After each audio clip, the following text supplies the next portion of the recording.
समर्थक सदस्य माननीय प्रदीप जी, आपके लिए आवंटित समय 10 मिनट। अब पार्टी का है 40 मिनट मेरे पास। नहीं, ठीक है, अगर पार्टी हमने लिख के दे दिया है। पार्टी के समय को लेना चाहते तो हमको आपत्ति नहीं ना, हमने लिख के दिया है। ठीक ठीक, चलिए। अध्यक्ष महोदय, पहले तो मैं माननीय हेमलाल मुर्मू जी ने जो प्रस्ताव लाया है धन्यवाद का, उसका पुरजोर समर्थन करता हूं और कृतज्ञता जाहिर करूं। उसके पहले जो आपने पंक्तियां पढ़ी कि एक भी संशोधन नहीं आया, हमें लगता है कि विधानसभा के इतिहास में विरले देखने को मिलता है संशोधन ना आना। मैडम, केवल यूं कहने से नहीं होगा।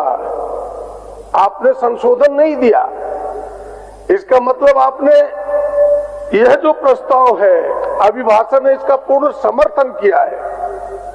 बाहर मैंने सुना प्रतिपक्ष के नेता को कहते हुए कि झूठ का पुलिंदा है। अब प्रतिपक्ष के नेता का ही दायित्व था। मोदी जी वहां सरेंडर, प्रतिपक्ष यहां सरेंडर। ये है कहानी अध्यक्ष महोदय। लेकिन मैं फिर से एक बार अपने भाषण की ओर आना चाहता हूं कि अभिभाषण का समर्थन करते हुए महामहिम के प्रति कृतज्ञता जाहिर करता हूं, आभार व्यक्त करता हूं अपना, अपनी पार्टी का, महागठबंधन का। और कृतज्ञता क्यों करता हूं ये बाद में जिक्र करूंगा अध्यक्ष महोदय, लेकिन उसके पहले सरकार के प्रति आभार व्यक्त करना चाहता हूं कि जिस प्रकार सरकार ने 50 खंडों में अपनी बातों को बड़ी सरलता और सहजता से रखने का प्रयास किया है, अपने कामों का, अपने कृत्यों का, अपने संकल्पों का, और अभिभाषण के माध्यम से व्यक्त कराने का प्रयास किया है महामहिम के द्वारा। इसलिए सरकार के प्रति आभार व्यक्त करता हूं।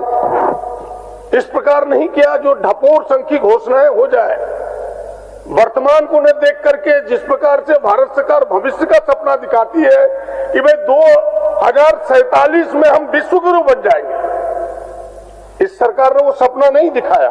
वर्तमान की बात की इस सरकार ने वो ढपोर संकेत नहीं दिखाया कि भाई हम दुनिया की अर्थव्यवस्था का सबसे बड़ी अर्थव्यवस्था बन जाएंगे।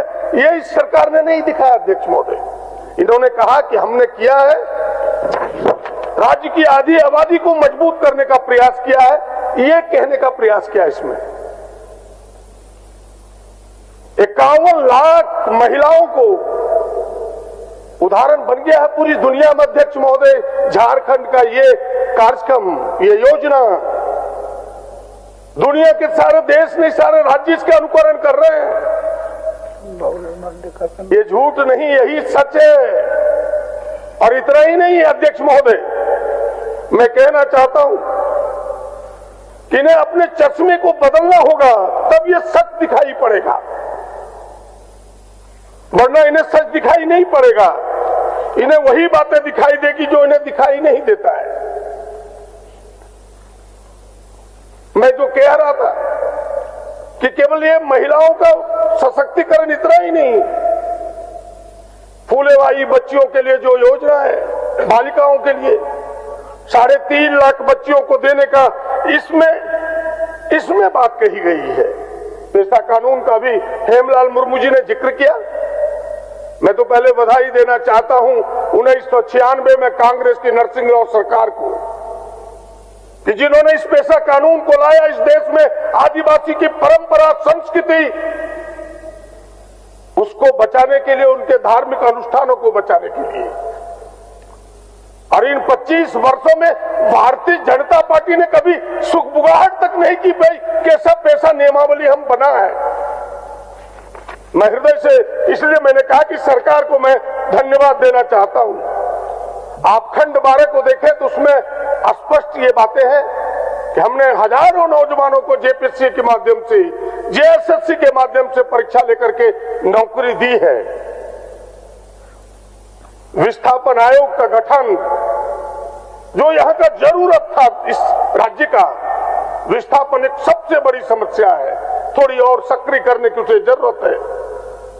राज्य की कानून व्यवस्था पर भी कठोर कठोर संकल्प सरकार ने दिखाया है अध्यक्ष महोदय, लेकिन इन सारी बातों का जिक्र करूं उसके पहले मैं 2 और 3 जो खंड है उसको थोड़ा देखना चाहता हूं। 2 खंड को यदि आप देखें तो उसमें जोहार किया गया है गुरु जी को। कौन गुरु जी? दिशोम गुरु शिबू सोरेन। पूरी दुनिया ने जोहार किया उन्हें। उनके त्याग और संघर्ष का ही तो परिणाम है कि हम जैसे लोग इस झारखंड विधानसभा में खड़े होकर के बोल सकते हैं। उनको जोहार किया इस अभिभाषण में। क्या ये जोहार झूठ है? और मैं जोहार करना चाहता हूं अन्य महापुरुषों को भी, जिसमें कि पन्नों में जिक्र है कि अन्य महापुरुषों को भी इन्होंने जोहार किया है। मैं आज मरांग गोम के जयपाल सिंह मुंडा को जोहार करना चाहता हूं कि पहली आवाज इस देश में किसी ने इस राज्य के अलग उठाया देश में, तो वो जयपाल सिंह मुंडा ने उठाया था अध्यक्ष महोदय। और मैं एक बार मांग करूंगा, सरकार बैठी है, देर ना करें, दोनों की मूर्ति लगनी चाहिए और अविलंब लगे। मैं आपके माध्यम से फिर से एक बार इस मांग को दोहराता हूं अध्यक्ष महोदय। अध्यक्ष महोदय, मैं आपको कहा ये खंड 2 की बात, खंड 3 को मैं थोड़ा पढ़ना चाहता हूं आपके सामने, उनके शब्दों को। वो हैं छोटे छोटे शब्द लेकिन बड़े बड़े अर्थों को समाहित किए हुए हैं। वो है, आप सभी जानते हैं कि विगत वर्षों में हमारी सरकार ने अत्यंत विपरीत परिस्थिति, समझिए चीजों को, संविधान की परंपराओं, लोकतांत्रिक व्यवस्था, सांप्रदायिक सौहार्द और प्रदेश के नागरिकों के बीच भाईचारे की भावना को बलवती करने में सफलता पाई है। ये छोटी मोटी पंक्तियां नहीं अध्यक्ष महोदय। इसीलिए मैंने कहा कि सरकार को हृदय से मैं बधाई देना चाहता हूं, लेकिन उसके पहले मैं चर्चा करना चाहता हूं अध्यक्ष महोदय कि हमें जो ये अधिकार मिला आजादी के बाद, जिस आजादी के कारण हम जैसे लोग, जिस आजादी के बाद ये संविधान मिला हमें, जिस संविधान के कारण मेरा साधना व्यक्ति भी स्वतंत्र भाव से निर्भीक होकर के अपनी बातों को आज कह रहा है। मैं पंडित नेहरू, उनकी पूरी टीम, सबको मैं जोहार करना चाहता हूं। एक एक लोग, विद्वान लोग थे, डॉक्टर भीमराव अंबेडकर, तमाम लोगों को नमस्कार करना चाहता हूं अध्यक्ष महोदय, जिन्होंने इस बेहतरीन संविधान को हमारे हाथ में दिया,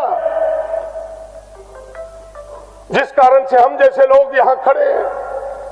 आदरणीय हेमंत जैसे लोग मुख्यमंत्री बने हुए हैं, बाबूलाल मरांडी जैसे लोग प्रतिपक्ष के नेता हैं, वरना हम लोगों को कहां जगह मिलता राजनीति और राजतंत्र रहता तो अगर यह संविधान ना होता तो। इसलिए मैंने कहा कि उन्हें भी मैं जोहार करना चाहता हूं। चिंता का विषय यह नहीं अध्यक्ष महोदय कि विकास कितनी तेजी से हो रहा है, कितना धीरे से हो रहा है। सरकार में उठापटक होता है, कभी विकास में तेजी, कभी नरमी, कानून व्यवस्था में कभी कठोरता, कभी नरमी, ये चीजें आती रहती है। लेकिन चिंता का विषय वो है जिन विषयों को हेमलाल मुर्मू ने रेखांकित किया। वो विषय है इन लोगों के द्वारा जो देश में आज जो बीज बोया जा रहा है, वो बीज बड़ा ही खतरनाक है अध्यक्ष महोदय।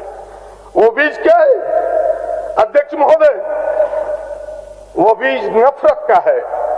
और मैंने पहले कहा, मैं इस नफरत पर चर्चा बाद में करूंगा, कि मैंने कहा कि मैं क्यों कृतज्ञता और आभार व्यक्त करना चाहता हूं महामहिम के प्रति। इसलिए एक नई परंपरा इन लोगों ने शुरू कर दी। अभी आपने सुना होगा, मैं 3 राज्यों का नाम लेना चाहता हूं, कर्नाटक, तमिलनाडु और केरल का। आपको सुन के आश्चर्य होगा कि वहां के राज्यपालों ने मंत्री परिषद द्वारा लगाई गई मोहर के भाषण को नहीं पढ़ा। क्या यह संविधान का उल्लंघन नहीं है? भारतीय जनता पार्टी के पास इसका कोई जवाब है? बताएं हमें अध्यक्ष महोदय। कर्नाटक के राज्यपाल धावर चंद्र गहलोत, तमिलनाडु के राज्यपाल RN रवि और केरल के राज्यपाल राजेंद्र शंकर, इन्होंने तो अपना अभिभाषण पढ़ दिया वहां। अध्यक्ष महोदय, उसके समानांतर मुख्यमंत्री को खड़ा होना पड़ा और मुख्यमंत्री ने जो मंत्रिमंडल से पारित अभिभाषण था उसको पढ़ा। क्या यह संविधान यह अधिकार देता है महामहिम को? उनकी सलाह के लिए मंत्रिमंडल है, उनकी सलाह पर उनको चलना है, वो स्वतंत्र नहीं है। और देश के प्रधानमंत्री, यशस्वी प्रधानमंत्री, 56 इंच सीना वाला प्रधानमंत्री, गृह मंत्री मौन बैठा है।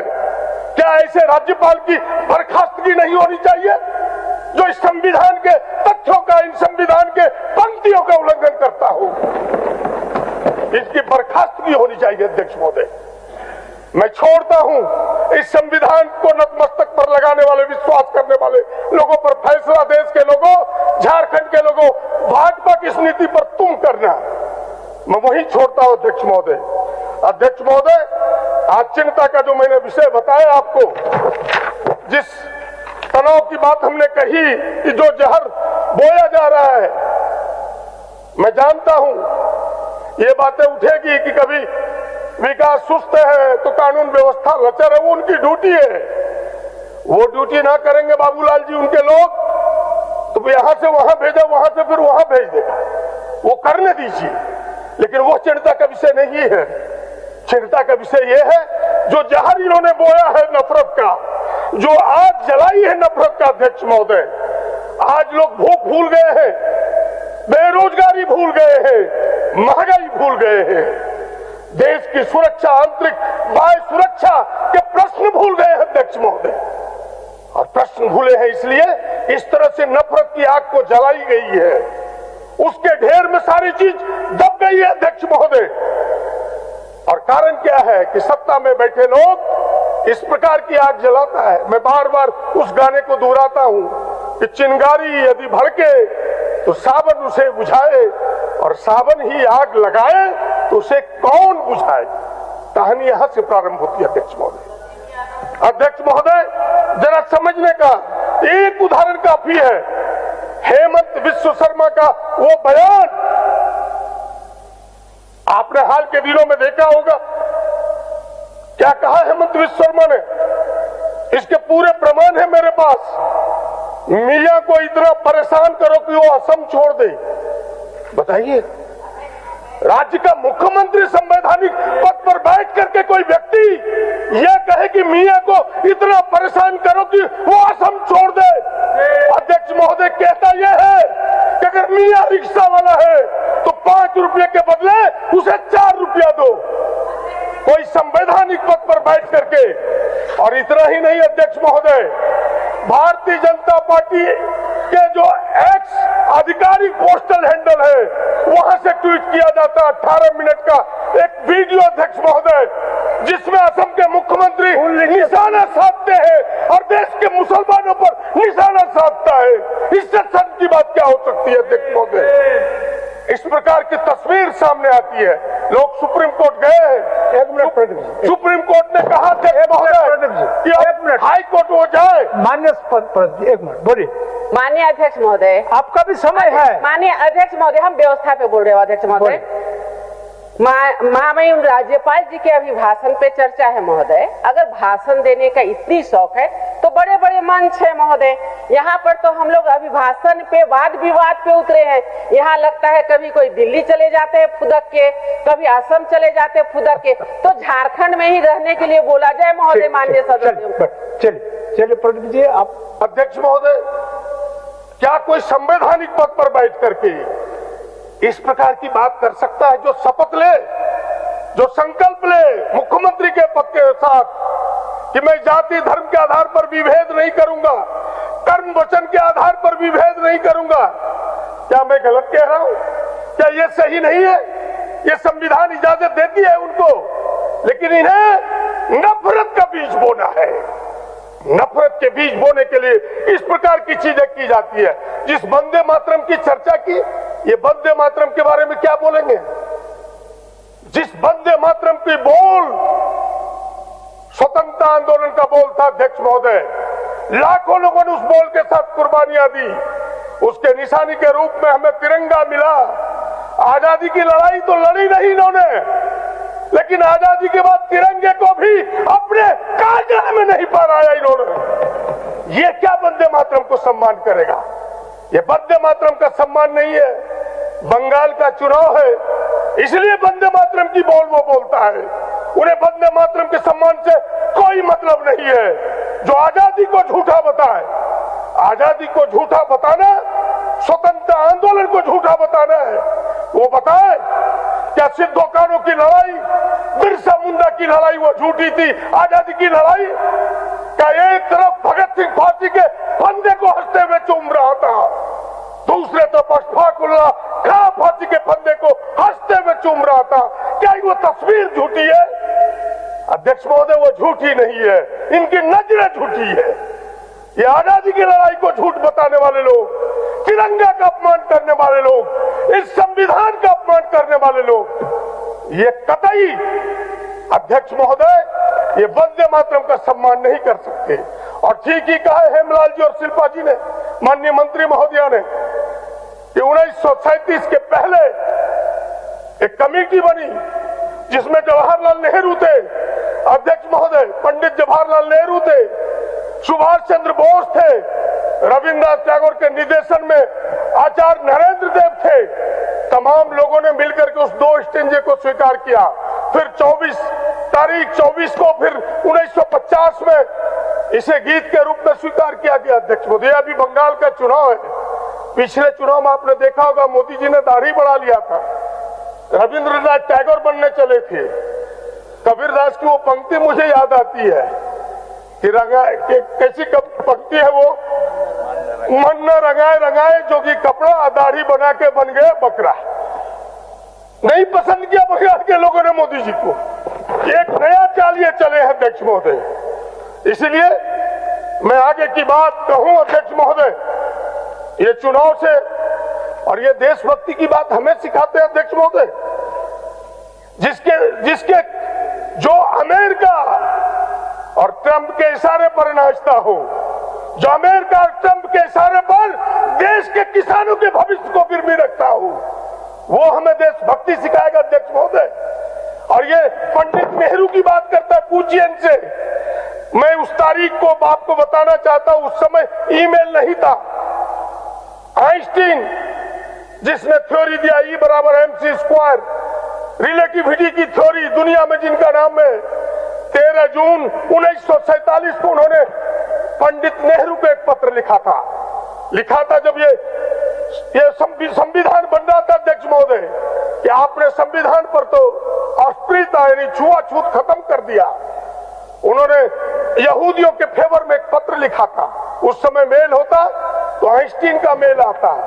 ये पंडित नेहरू की तुलना करते हैं, पंडित नेहरू को आइंस्टीन का मेल आता था और आपके नेता को एपस्टीन का मेल आता है।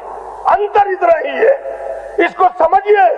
और ऐसे लोग जो घिनौनी हरकत करता है, जो दुनिया में दूषित है, ऐसे लोगों से क्या तुलना आप कर सकते हैं अध्यक्ष महोदय? इसीलिए मैंने कहा, और मैं अपने बात को कंक्लूड करते हुए, अभी 7 मिनट मेरे पास है, मैं घड़ी देख रहा हूँ अध्यक्ष महोदय। हम भी देख रहे हैं। हाँ, मेरे पास 7 मिनट है, मैं देख रहा हूँ। और कुछ मुख्य बातें अगर छूटा है तो आप समाहित कर लीजिए। अध्यक्ष महोदय, मेरे पास पूरे समय है, आप मेरे समय को लें। अध्यक्ष महोदय, मैं कह रहा था आपको कि यह जो खंड 2 है, जिसकी बात में चर्चा कहा आपको कि खंड 2 जो विपरीत परिस्थिति की चर्चा में करना चाहता है। कौन सी विपरीत परिस्थिति? यही विपरीत परिस्थितियां हैं, जिन विपरीत परिस्थितियों की हम सब चर्चा करते हैं, जो थोड़ी बहुत चर्चा लोगों ने किया। केंद्र ने नहीं दिए पैसे, 11 लाख लोगों का पेंशन 4 महीने से बंद। यह है विपरीत परिस्थितियां। मेरे पास आंकड़े हैं अध्यक्ष महोदय, वो आंकड़े हैं कि भारत सरकार ने हमारे कितने पैसे रोके। अगर आप देखें तो हमें मिलना था भारत सरकार के पिछले साल 17,057 करोड़ 10 लाख रुपये, और दिया इन्होंने कितना? 7,086 करोड़ 74 लाख। मात्र 41% यानी 59% उन्होंने हमारे पैसे को रोक लिया। ये है हमारी विपरीत परिस्थिति। मैं चाहूंगा कि ये दोनों अध्यक्ष महोदय मेरे भाषण का अंश बने, ताकि इनकी समझ में आए कि आखिर सच क्या है, झारखंड किस विपरीत परिस्थिति में चल रहा है अध्यक्ष महोदय। मनरेगा की चर्चा हुई, मनरेगा जैसी योजना, उन्होंने उसमें कहीं राम जी का नाम नहीं है, वो तो भीविक राम जी है। राम का तो नाम ढाल के रूप में वो उपयोग कर रहा है। इसीलिए इन्हें कहा किसी ने कि राम का नाम बदनाम न करो। वो राम का नाम बदनाम करने के लिए, केवल राम को ढाल के रूप में उपयोग करने के लिए कर रहा है। अध्यक्ष महोदय, मैं उस 4 मजदूर के कानून का जिक्र जरूर करना चाहूंगा जो आज मजदूर, जिसके लिए पूरे देश में आंदोलनरत है। इनकी पहले से आदत रही है, जब झारखंड सरकार भी था अध्यक्ष महोदय, उस समय भी इन्होंने कई कानून यहां लाए थे मजदूरों के विरोध में, वो भी हमारे हाथ में है। ये मजदूर विरोधी है, ये किसान विरोधी है, और इन सारी चीजों को भुलाने के लिए अध्यक्ष महोदय इनके पास एक ही नीति है, देश में नफरत फैलाओ, देश में हिंदू मुसलमान के झगड़े लगाओ। ये सारी चीजें दब जाएगी। मैं कुछ सलाहों के साथ अपने बात को यही खत्म करूंगा, सरकार से आग्रहपूर्वक कहते हुए मेरी 2-3 सलाहें कि राज्य के नौजवानों का, राज्य के अल्पसंख्यकों का और राज्य में रहने वाले आदिवासी, दलित, पिछड़ों का इस सरकार से भरोसा है। बहाली की प्रक्रिया थोड़ी और तेज होनी चाहिए। मुसलमान अल्पसंख्यकों की काफी समस्याएं जटिल पड़ी है, उसके समाधान होने चाहिए। और जहां पहली बार परीक्षा ले रही है सरकार, उसकी उम्र सीमा में छूट दे सरकार। और जेटेट की परीक्षा जो 9 वर्षों से अब तक लंबित पड़ा है, उस परीक्षा को अविलंब सरकार ले। फिर से मैं अपनी बात को कंक्लूड करते हुए अपनी वाणी को यही विराम देना चाहूंगा अध्यक्ष महोदय। इस नफरत फैलाने वालों से, जो कौर से करुणा न पढ़ा करके, अध्यक्ष महोदय ये कौर से करुणा नहीं पढ़ाते, ये कौर से क्रूरता पढ़ाने वाले लोग हैं, इनसे डरना नहीं है। राहुल जी देश का नेतृत्व करते हुए आगे बढ़ रहे हैं। मेरा हेमंत जी से आग्रह होगा, गठबंधन के नेता से आग्रह होगा कि आप आगे बढ़ो। पूरी झारखंड की जनता आपके साथ खड़ी है। जय हिंद, जय झारखंड। क्रिकेट के विश्व मंच पर छा रही हैं रांची की प्रतिभाएं। इन प्रतिभाओं को संवार रहा है जेके इंटरनेशनल क्रिकेट एकेडमी। अनुभवी कोच की देखरेख, सुविधाओं से लैस जेके क्रिकेट एकेडमी अनुशासन और आत्मविश्वास का विश्वास भरा सफर।